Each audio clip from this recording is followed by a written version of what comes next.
Halo teman-teman, selamat datang kembali di channel ini. Bagaimana kabar kalian? Kami doakan dalam kondisi sehat dan dijauhkan dari wabah yang sedang melanda dunia saat ini. Di video kali ini kita akan membahas tentang salah satu brand fashion terkenal di dunia, yaitu Gucci. Sebelum kita mulai kisahnya, bagi teman-teman yang baru bergabung di channel ini, jangan lupa untuk like, comment, dan subscribe.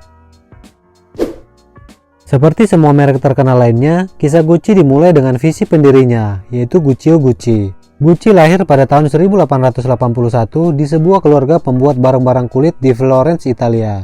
Pada tahun 1897, ia mulai bekerja sebagai porter di Hotel Savoy, London. Di sanalah ia mendapat inspirasi untuk membuat produk tas desainnya sendiri karena sering melihat tas dan koper mewah para tamu hotel.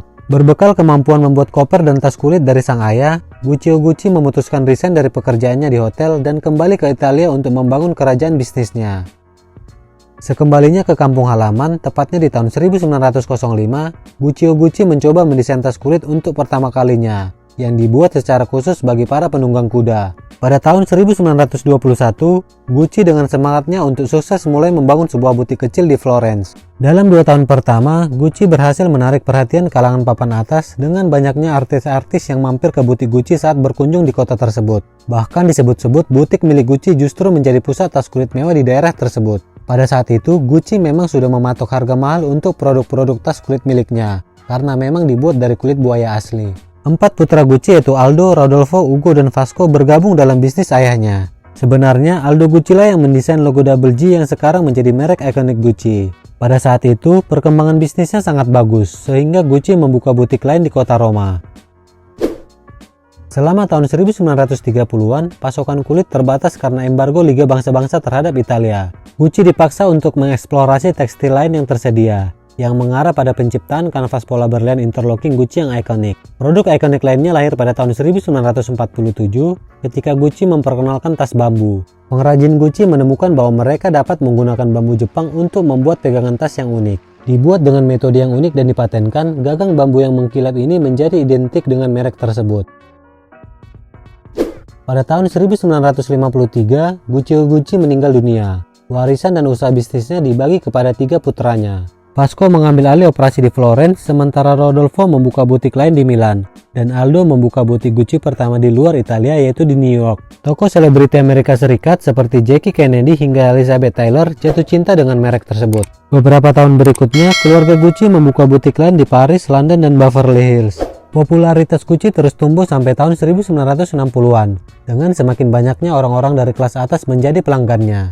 Sementara toko Gucci terus dibuka di seluruh dunia, perusahaan juga memperluas jangkauan produknya mulai dari jam tangan, perhiasan, kacamata, lalu pada tahun 1975, perusahaan mulai masuk ke pasar kecantikan dengan memperkenalkan parfum pertamanya yang diberi nama Gucci No. 1. Namun di tengah meningkatnya ketenaran produknya, Gucci dilanda gejolak yang dipicu oleh perseteruan antar anggota keluarga. Perselisihan ini dimulai setelah kematian Vasco pada tahun 1974. Aldo dan Rodolfo yang merupakan anak pertama dan kedua membagi bisnis secara merata di antara mereka. Tetapi putra Aldo merasa bahwa paman mereka, Rodolfo, tidak melakukan banyak hal dalam pengembangan bisnis keluarga. Paolo, salah satu putra Aldo yang menjabat sebagai wakil presiden Gucci, memberontak dan memutuskan untuk membuat merek Gucci sendiri.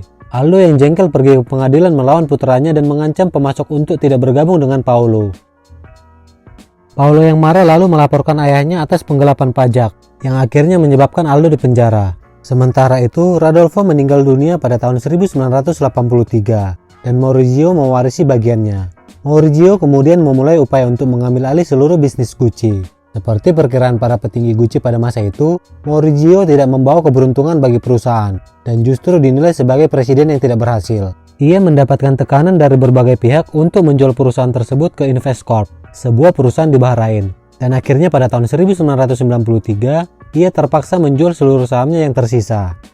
Pada tanggal 27 Maret 1995, Maurizio Gucci ditembak mati di depan kantornya di Milan. Selama hampir 2 tahun, identitas pembunuh Maurizio tetap menjadi misteri.